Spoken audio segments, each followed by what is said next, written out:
one of the big sequences in the film that is fairly radically different than in the Swedish film is the next clip we're going to see. Can you tell us a little bit about what this moment is? Sure. I mean, you know, in the story, Richard's her caretaker, and he's devoted to her, and he's willing to do whatever it takes in order to get her what she needs to survive, which being a vampire is blood. And so, you know, in the beginning of the film, you see the first time he does this, and essentially you meet Richard, and as kind and wonderful as it seems, he essentially looks like a serial killer in the film. He's very, very scary. And my thought was that when you see the way he does it, I actually, in adapting it, I decided to do, I wanted there to be a kind of process that led him to do what he does. He ends up hanging the victim upside down, draining him of blood. The victim has to be alive when this happens because she needs blood from a live victim. And I started thinking, well, how could you get into those people? And so I started reading online about serial killers, and there was a guy who was caught hiding in the back of a car. Somebody was outside of a Walmart, and they'd gone inside, and it was late at night, so there weren't that many customers. And a customer came in and said, don't go into your car. Somebody should call the police. I saw someone sneak in and is now hiding in the back of that car.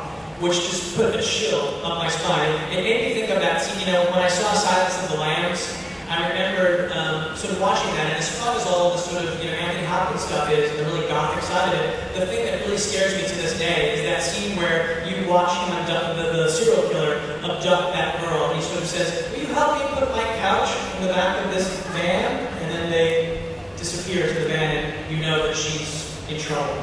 And so I thought, well, if we set this up, and we know that Richard has a process through which he basically, you know, zeroes in on his victims, then when we see it happen the second time, because the second time it doesn't work out so well, we'll have an expectation for what that's going to be. And my fantasy in this idea made me think of the movie Dial M for Murder. It's a great old Hitchcock movie.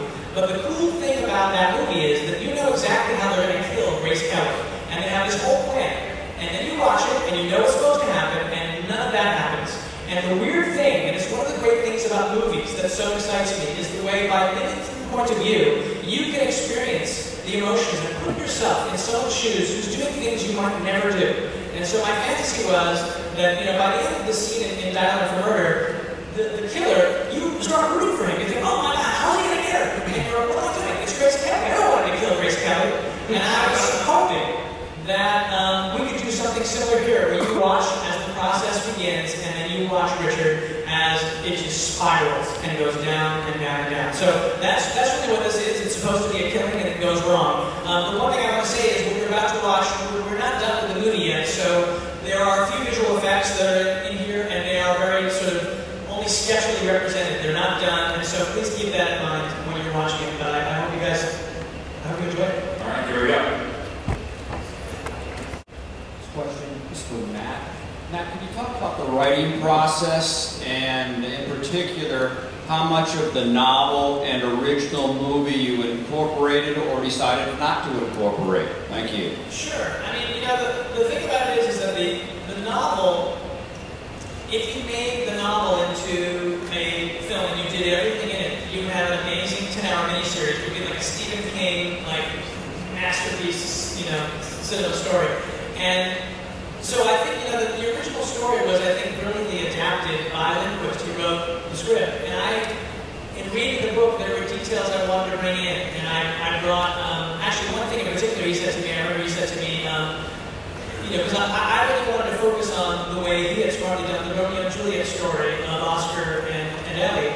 And so I really wanted to put everything, in fact, even more through that point of view. And I tried to filter things, even the subplots, through that point of view, so that the way you would meet Virginia, let's say, would be the way that Kodi might see her through his window, through the eyes of a 12-year-old boy looking out into the world of adults and not understanding them and discovering sort of what sexuality is and all of that, and seeing, you know, adults fight and not understanding it and all being very confusing, because that's, I think, what it feels like to be a 12-year-old.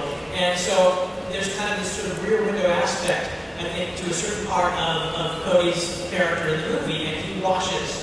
And that's something that was sort of taken from in the book. They all live sort of in a complex of buildings, and they can kind of, I imagine that they can see each other. And there was one detail that, though it's been more immersed in Owen's point of view, Oscar's point of view, than the original film, that Lindquist did say to me, he said, one thing I'm also really excited about is the notion that maybe someday we might get to see Virginia suck her own blood, which is one of the things from the novel that's particularly startling.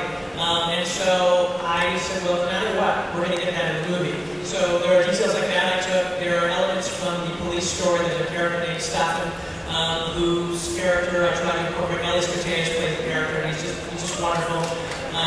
And a lot of details about, Owen's candy obsession came from the book, but it was a candy that I loved called Now and Laters. And a lot of details like that. I'd say that it's very faithful to the structure, in a way, of the original film, in that I thought it was a good adaptation, a brilliant adaptation of his book, but I wanted to bring in some more detail.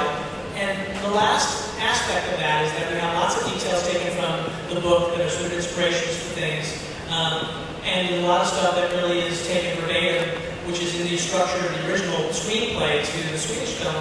But I wanted to also add lots of things that came from my own sort of personal experience of growing up in that period, and to try and put it through that prism. So it's sort of this weird amalgam of stuff that's, very much from the structure of the original story of the film, stuff from the book, and stuff from sort of my own sort of personal interpretation of that period of my life, or what the United States was like at that time. So it's sort of a weird amalgam of things. I'm anxious to see what people